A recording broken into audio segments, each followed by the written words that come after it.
In this week's vlog, I'm exploring the waterfalls of the Columbia River Gorge at the peak of spring conditions. While the waterfalls are looking incredible, the wind creates a real challenge for long exposure photography. Come along as I share the techniques I use to work around moving foliage to create clean, balanced waterfall images in difficult conditions. Hey photography friends, Annette Stars-Jones here. Today I'm out in the Columbia River Gorge photographing waterfalls. There's so many great choices in this area to shoot, and it's a great time to do that because today I've got some nice cloudy overcast skies, and that's really the best kind of weather to shoot waterfalls to avoid that bright, harsh contrasty light you can get on a sunny day. So when I first got here, I spent some time scouting, looking for different compositions, and I finally settled on one showing the stream as it kind of cascades down these rocks. And I'll show you guys what I'm looking at. So what I really enjoyed about this composition is that you have the water in the foreground that's rushing and creating all these little rivulets, and it's just leading you all the way up into the composition, all the way up to the top tiers of this cascading stream. And I think this is going to look really pretty when we put together all of the exposures. So I've got my composition pretty well set at this point, and I've got my camera in manual mode. I've got the shutter speed around 1/4 second. Usually for flowing water, it's nice to be around 1/4 second to a 1/2 second to get that nice soft look to the moving water. And I've got a pretty narrow aperture and f-stop around f14 that's going to help me really get things in focus all the way from the front to the back. And my ISO is just there to balance the exposure. And you might also see I have my plastic cover on. It started to rain a little bit. That is what kind of happens when you come out on these cloudy days. So hopefully that lets up a little bit. The last thing I can mention is that I've got my CPL filter on, and that's going to help me to tone down some of the reflections on the rocks. And I'll show you guys what that looks like with and without the filter. So let me show you what this looks like with the CPL and without the CPL. And I'll do that just by rotating the lens.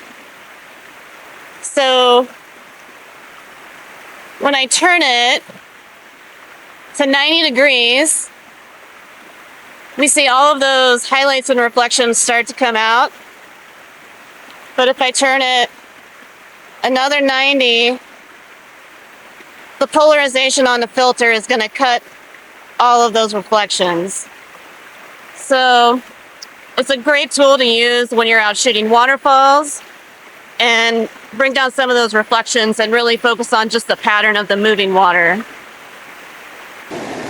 So at this point, I've gotten most of my shots of the moving water. One thing I'm noticing as I'm sitting here and taking these shots is that there's a slight breeze and it's blowing all of the foliage in the trees. So the bad thing about that is the shutter speed that will show movement in the water is also going to end up showing motion in these leaves, and I don't want that. So I'm going to do some other exposures at a shorter shutter speed to try to freeze the motion of the leaves, and I'll blend that with my motion shots of the water. After the rain stopped, I took some time to experiment with different compositions, including a horizontal. Here's how that turned out. This horizontal aspect is my favorite composition of the day. It's composed of 2 different exposures. The first is 1/4 second to get the movement of the water, and the second is a shorter exposure of 1/15 second to freeze the motion of the leaves in the background. I really enjoy how the water leads you right into the scene, into this vibrant green, moss-covered rocks in the background.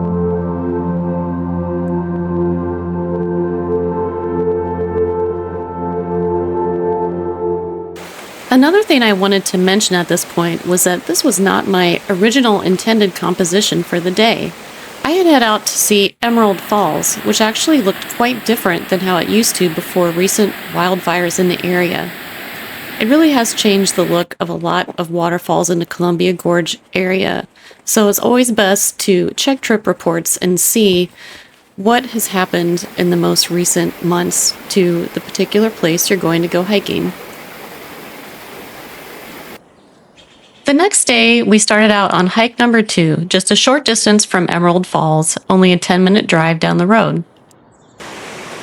So I'm here at our second waterfall for this trip. This is Dry Creek Falls, also along the Columbia River Gorge. And I'm going to walk you guys through how I'm going to shoot a photo of this lovely waterfall. So I've got my composition lined up. I really like how these rivulets in the foreground kind of leads you into the waterfall in the background. And we've got these cliffs on either side just framing it. I like this low to the ground composition to try to minimize the look of some of that blow down, those logs in the midground there, and really kind of emphasize the water motion in the foreground and the cliffs in the background, and then the waterfall at the center of it all. So right now I've got my shutter speed set to 1/4 second. I've got an f/16, so I have a really nice high depth of field, although I'll probably still need to focus stack this given how close the closest rocks are. And we've got the waterfall way in the background. So I'm gonna start by setting my small spot focus to this closest rock in the foreground. I'll autofocus on that and take an exposure.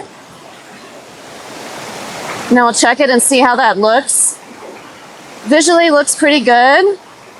I'll cycle through to look at my histograms and check for any bright white spots. And I don't see any blown out whites here blinking, so I think we've got the right exposure for the water. And then I'll just keep moving my focus spot through the image, focusing on getting more spots in the foreground, because this is where you'll really need to employ focus stacking. Once you get closer to the hyperfocal distance, further away from the camera, we're going to have less need for multiple shots.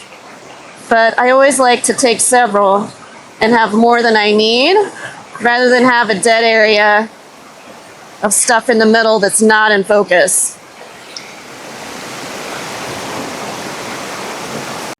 One other tip I wanted to recommend for shooting waterfalls is to bring a pair of water socks with you. This can help you create some really interesting compositions with the water flowing right towards you. Just remember to be safe and to keep your gear safe. Manage your own risk in any situations like this. Similar to the previous day, there was a fair amount of wind blowing around the fern leaves, so I took a shorter exposure to freeze the motion of the leaves. This is my final result, combining the 2 exposures with a 1/4 second long exposure to get the soft movement of the water, and a shorter 1/15 second exposure to freeze the motion of the leaves in the background. Then I blended these 2 exposures together in Photoshop. I think this is one of my favorite waterfall compositions that I've ever shot. It's really such a beautiful location.